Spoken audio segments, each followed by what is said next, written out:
Bom, e a gente continua nosso papo com o cientista político Lúcio Flávio, falando, né, sobre o julgamento que tornou aí, né, pelo menos por enquanto, o ex-presidente Jair Bolsonaro do PL inelegível. Bom, inclusive, né, a gente tem imagens ao vivo desse julgamento que ainda está acontecendo, né, inclusive já tem novo voto, né? Daqui a pouco a gente traz esse detalhe.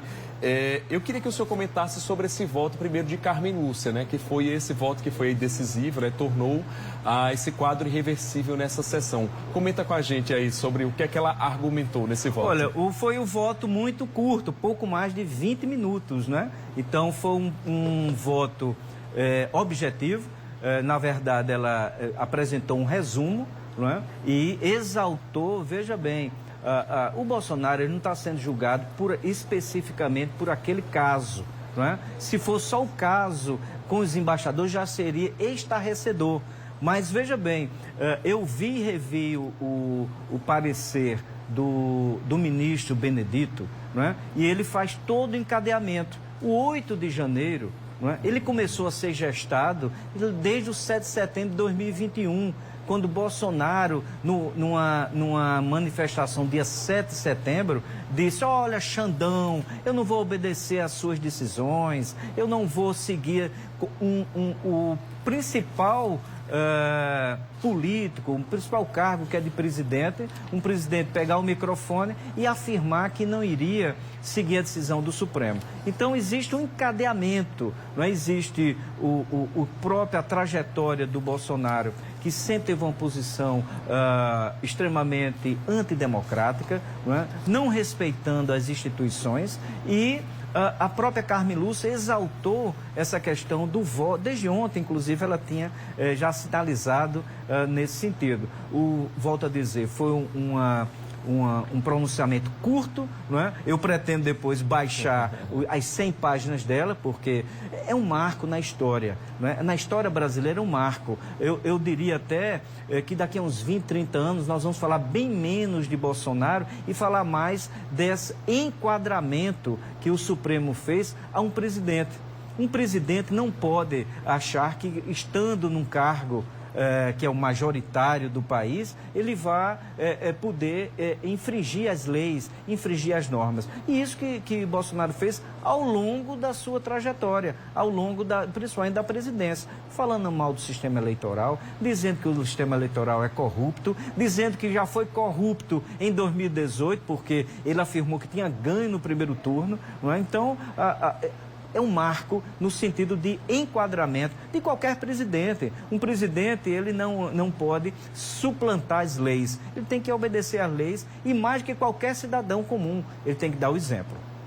Ok, inclusive a gente vai atualizar, vou pedir para a gente acompanhar as imagens ao vivo, porque nesse momento, né, quem está, né, pronunciando o voto é o presidente, né, do TSE, Alexandre de Moraes, o ministro Alexandre de Moraes. Inclusive, atualizando o placar, já está de 4-2. O ministro Nunes Marques, né, votou aí contra a cassação, que era já um voto esperado, não é isso? Exatamente. O ministro Marques, ele foi indicado por Bolsonaro, mas a questão não é só que indicação, não é? Às vezes, foi indicado, vai votar automaticamente. Não, não é isso. É pela postura ideológica, não é? Quando um presidente escolhe um ministro, né, um futuro ministro do Supremo, é como o Lula agora escolheu o seu ex-advogado. É pela afinidade ideológica, pela afinidade, não ideológica no sentido político, mas afinidade de visão de mundo. O Marques, ele foi indicado por Bolsonaro há pouco tempo, não é? Então, essa visão de mundo, essa não é uma dívida que ele tem, mas é uma afinidade no sentido de interpretação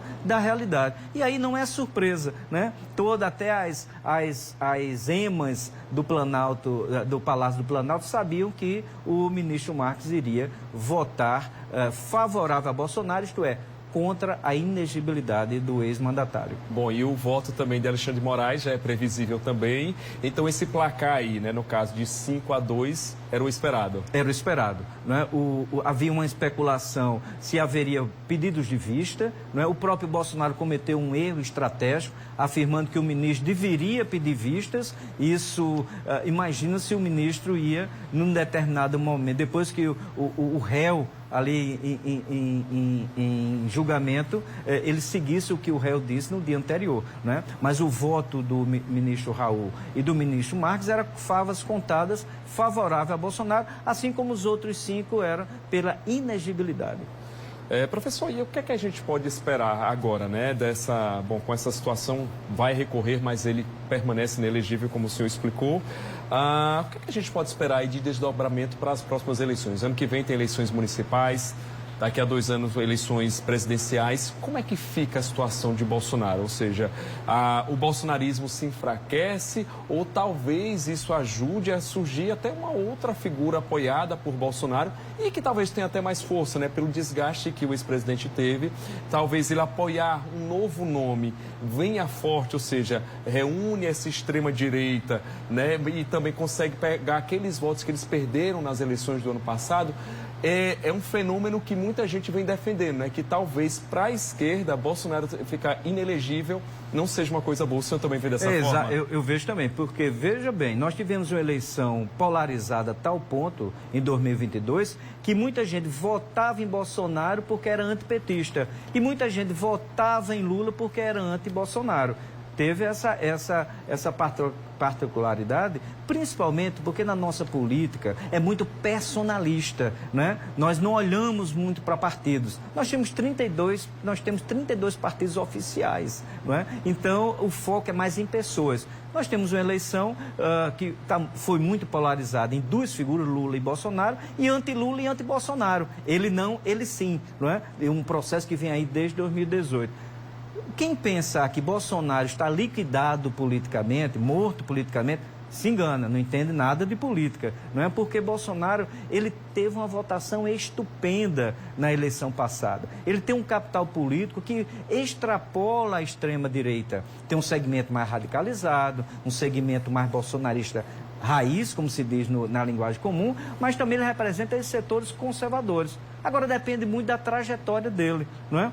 Primeiro, ele não é orgânico de nenhum partido, não é? Algumas pessoas afirmam, dizem, olha, Lula ficou preso 500 dias, ficou inelegível em 2018 e ganhou eleição posteriormente. Com uma diferença aí, Lula ele é orgânico do PT. Desde 1980 ele fundou um partido que, queiramos ou não, é o partido mais forte e mais capilarizado no Brasil hoje, não é?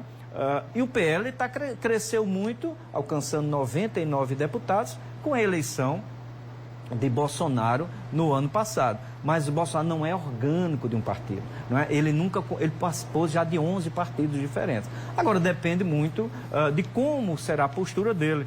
Ontem ele começou a tratar a imprensa bem, ele começou a conversar com a imprensa, não foi agressivo com a imprensa. Será que ele mantém essa postura de Bolsonaro, paz e amor? Esse é o grande desafio para ele, porque se ele começar com o discurso Bolsonaro, paz e amor, ele vai perder a organicidade daquela extrema-direita mais agressiva, que defende a violência e que defende uma quebra da estrutura democrática. Ele será um grande cabo eleitoral na próxima eleição, sem sombra de dúvida. Agora, uma sobrevida política que lhe deu 8 anos fora da caneta, fora do poder, aí 8 anos na política é uma eternidade. Tá certo, professor. Olha, eu vou dar uma pausa, mas não vou me despedir do senhor, porque no próximo bloco a gente vai querer comentar sobre outros fatos políticos mais aqui na nossa Paraíba, tá certo? Ok. Ok, então até já. Bom, então